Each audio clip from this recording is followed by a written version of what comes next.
พาดอันนั้นเจ้าอินเดียนใหญ่ของราชธาเขามามีบอลเที่ยวบอลเลาะบอลยางบอลเอ็กซ์ไซส์เลยเข้ามาในเย็นสบายเลย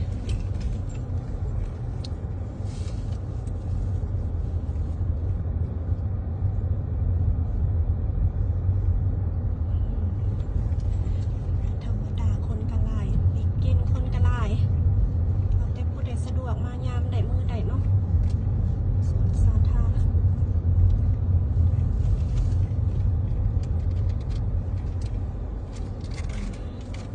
มีบอลเอ็กซ์ไซส์หลายท่าหลายลีลา หลายอัน ครบสูตรทันเครื่องเอ็กซ์ไซส์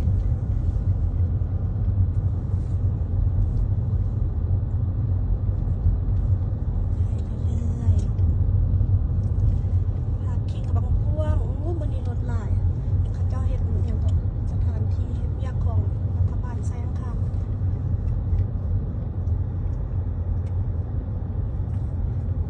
มีงานอย่างบ่มือนี้คือว่าคึกคืน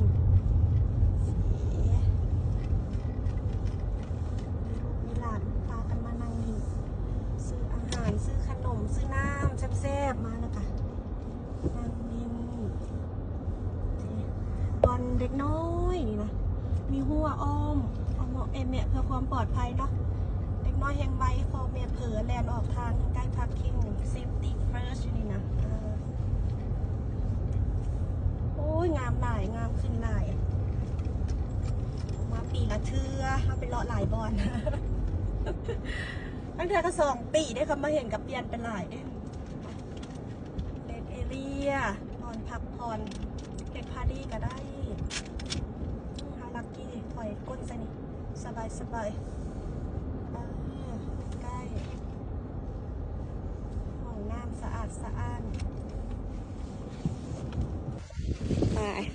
มีซาลาเปา3 ก้อนขนมโอโรใส่เผือกน้ำ2 ขวดยางเขายังพูนข้ามขวดไปน้ำบอลไก่ๆนู่นเอ็กซ์ไซส์เพลสเอเรียมันพาร์ตี้เขาจะหากันแล้วมอเตอร์ไซค์งานแทงงามบอล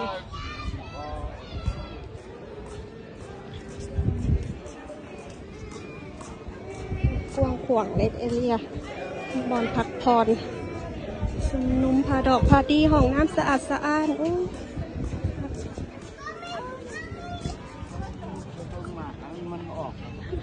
มันมาเก็บแอปเปิลกันย้ำบอกคุณมาฮอดจอดถึงแล้วเมื่อเรพาดมันยังอากาศดีหลาย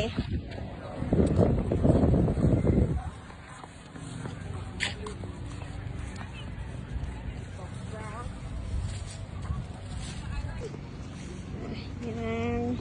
จอดบนต้นบักเกรปแอปเปิลถ้าเขาออกดอกเหรอเรียกว่าปีนี้โบเป็นมันต้องเดือน8คุณนะเราจะไปได้กินมันต้องเดือน8คุณตีคุณยางไปกว่ามีวอเตอร์พาร์คเนาะเป็นบอลลินน้ำของเด็กน้อยสวิมมิ่งเด็กน้อยพูลซีดอนปาย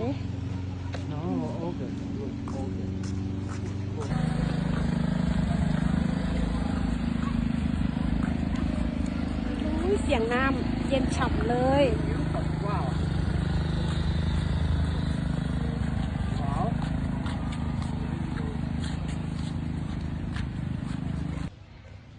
ด้านหลังของสวนน้ำโอ้มือนี้คนหลายขนาดบนมันเบกแก้นนี่เด็กน้อยพูลซีดอนปายหักลูกของบอลินแบบนี้อ้ายค้นพะนะได้ซื้อนั่นสวิมมิ่งพูลน้อยให้อยู่บ้านลินกัน3 คนเห็นปะลูกหลาวอ้ายเด้อสิมานุงบิกินี่ลอยน้ำแพวมให้มูเบิงนี่แพงคิงขนาดเด้เนาะแม่นบ่โอ้ยกินอย่างเดียวใจ เล่นกินพูนย่างไปพูดกับมีบอลลินเด็กน้อยข้ามครัวไปอีกย่างเขาน่ะ แต่ต้นมักเจลรี่ต้นนี้บอแมนเก็บแอปเปิลยังมันเป็นหมากอู้ปีนั้นหมากต้นนี้เราแซ่บน่ะ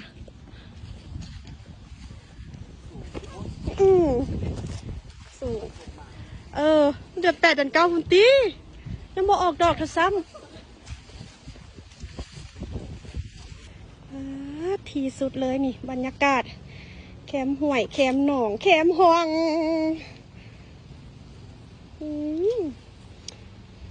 เดินเนาะเป็ดไปใส่มือนี่มาขับเป็ดไปย่างทางนี้ลูกดอกอย่างขาวๆโดนลงมายิงก็ยองยิ้วกับรถคนละเนินพูนะกิ้งลงมาไม่ไหวแล้วนะยามสโนว์ลินสโนว์บอร์ดไหลลงมานี่คลักปัญญาแต่ว่ากิ้งนี่บ่ไหวคือชีวินหัวตึ๊บก็คือเนินน้อยๆคือมือนั่นเด้นี่เนินใหญ่อุ้ยครับเป็ดไปใส่ละน้ำหน่อยเป็ดกันหน่อย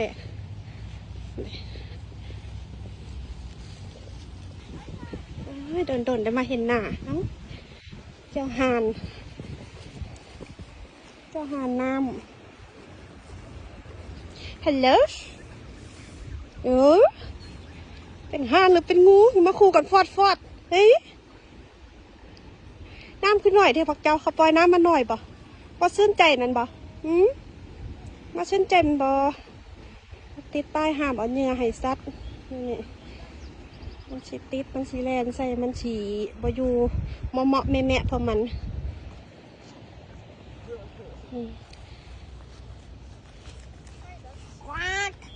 วัก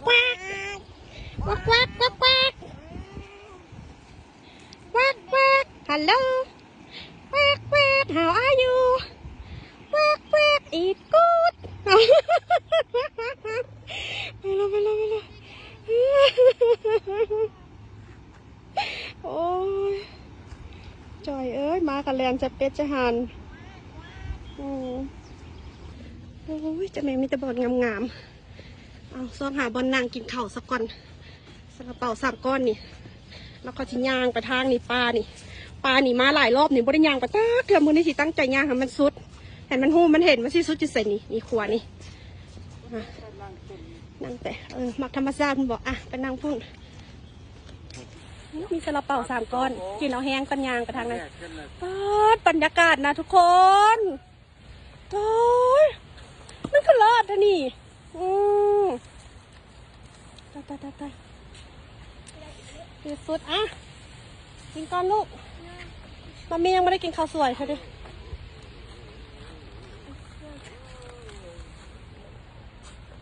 กินข้าวปลากินข้าวนอกบ้าน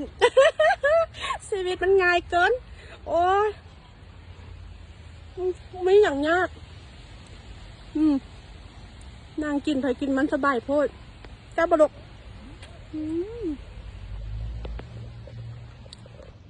เขาจะพาหยาบหมามันยังเต็มปากอยู่เขาว่า ยันบริภาคคลิปมันจะเดดแอร์มันจะพูดเป็นตาฟังพี่น้องลองคลิปต้องได้เบาถ้าแพงปั่นแองเจิลโดราตบง่ายนั่นดีบ่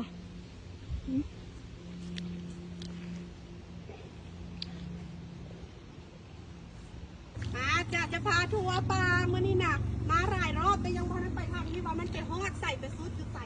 ไปให้มันซุดเนาะ let's go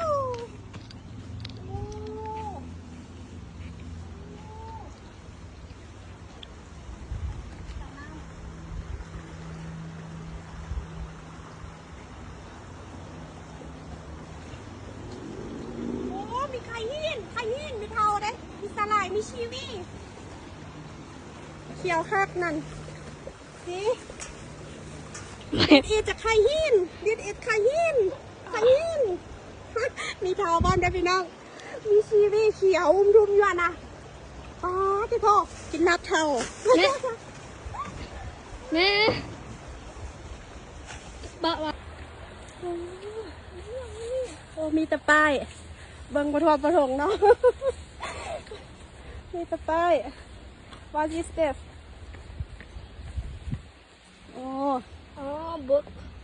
ก็เดี๋ยวว่ามีแบร์อยู่ในบ้านเดี๋ยวว่ามีแบร์ในบ้านนี่มีป้ายอีก เอออ๋อตอนนี้ต้องสำรวจบางงาม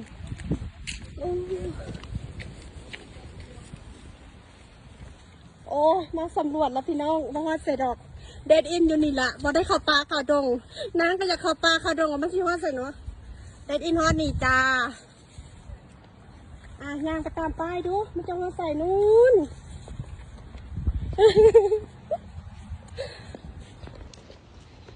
มาหม่อนปลาหาเห็ดหาหน่อไม้หน่อตอกมีปะล่ะ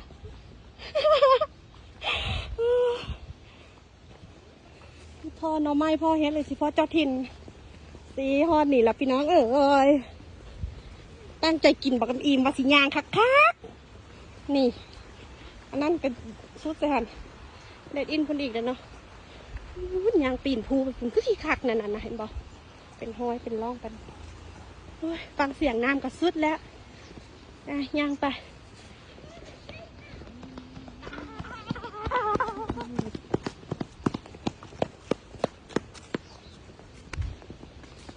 เสียงน้ำตกไปในแห้งโดนปัดเลย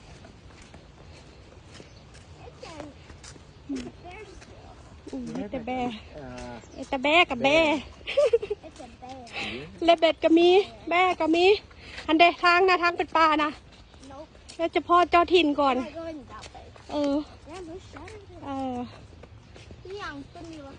มาใส่ค่ะ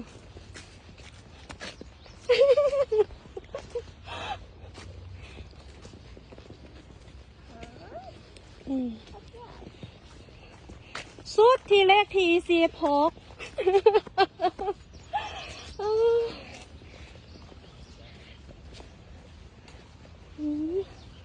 หยิบเลย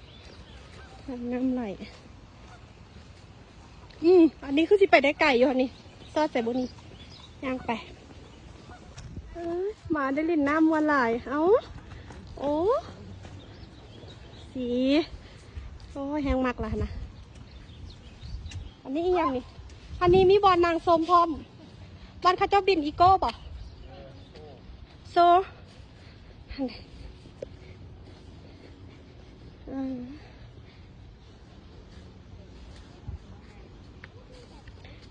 ธรรมศาสตร์งานไหลพี่น้องเอ๋ยไปยางไปดูมาชิสุดเสร็จพุ่นน่ะแลนละขี้ข้านแลนละพอวานานมาไหลกองกอยมันจับเด้ป่ะเอาเล็กล้ำหน้าไปแล้วเด้ยางไปมันสุดใส่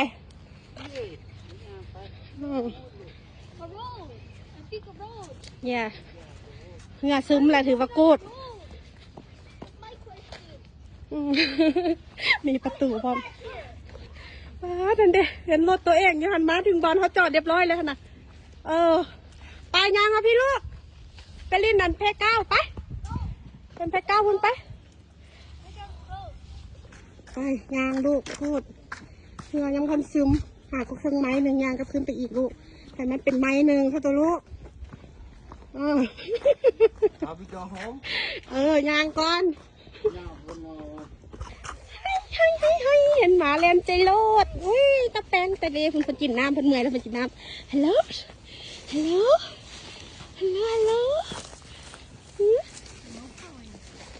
นี่คือมางามแต้เอาตัวนี้เล่นน้ำจนเปียก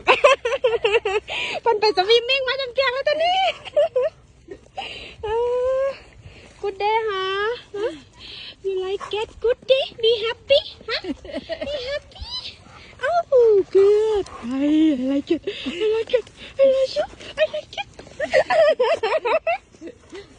okay ไหน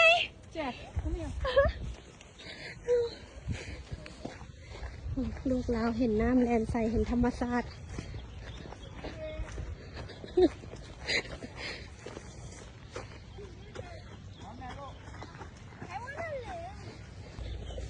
จอดบนคาร์บอนโซอีกมีที่นางยันโซอีโก้หรือที่ไหนแต่มันก็จะโคช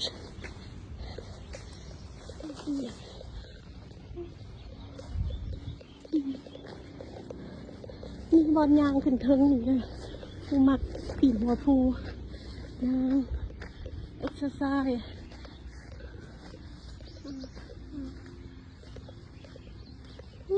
ฮอน แต่ว่าบรรยากาศมันเลิศโพดเลาะซอกเลาะยางน้ำผากหลายมื้อละแต่มันหนาว3 มื้อหากอากาศดีพอดีอยู่เมื่อวานนี้มื้อนี้ได้โอกาสจะพักเลาะตอนน้อยๆขอหาอยู่หากินปันพุทรายที่ป่าบริยานี่นี่อาหารการกินว่าเฮ็ดสวนเฮ็ดไร่เฮ็ดนาหากินเก่งกว่าพุทรายอีกนะ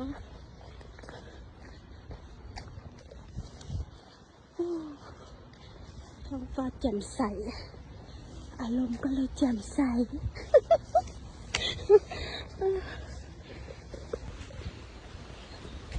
นี่แหละมันเป็นหัวสิงไข่ทั้งหมดใสหันมาหัวสิงไข่ไปนะฮันมาไปโอ้มันก็เป็นปลางามเนี่ยล่ะบูบล็อกเบอรี่แบล็คเบอรี่มีบอพอว่าปลาหัวสิงไข่นะฮัน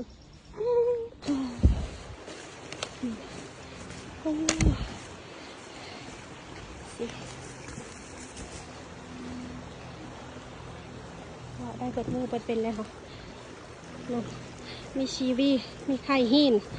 มีเท่ามีสลายทะเลเอามารับเท่านะเนื้อซึมแล้วมีแห้งโอ้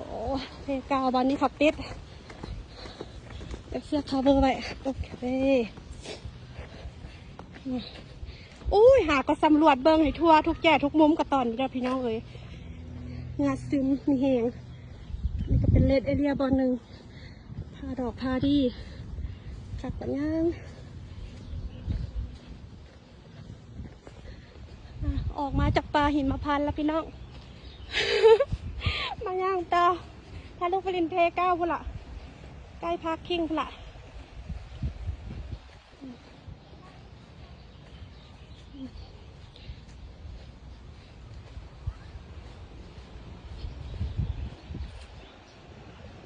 เสียงนกเสียงลมเสียงใบไม้โอ้ยสุดห้ามให้อาหารสัตว์ให้อาหารคนได้ตุ๊ดจันน้อยยังเล่นน้ำอยู่ถึงจอมโนนนี่มีบอลลินนั่นกลางพนางลากลินบอลเลย์บอลเตะตะก้อค่ะได้เนาะมีทรายขาวเรียบร้อยโตน้ำตุ้มตามตะมวน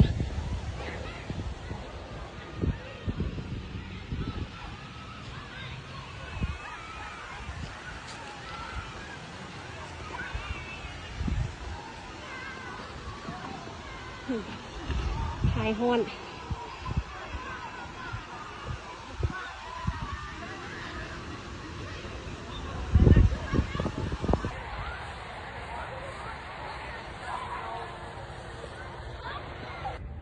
มานั่งพักผ่อนอยู่มุมนี้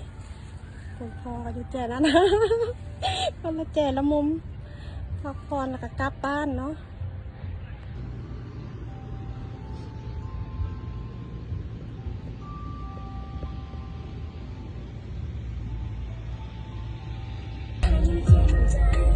บ่ต้องรอต้องรอยเพียงแค่อายนั้นจริงใจ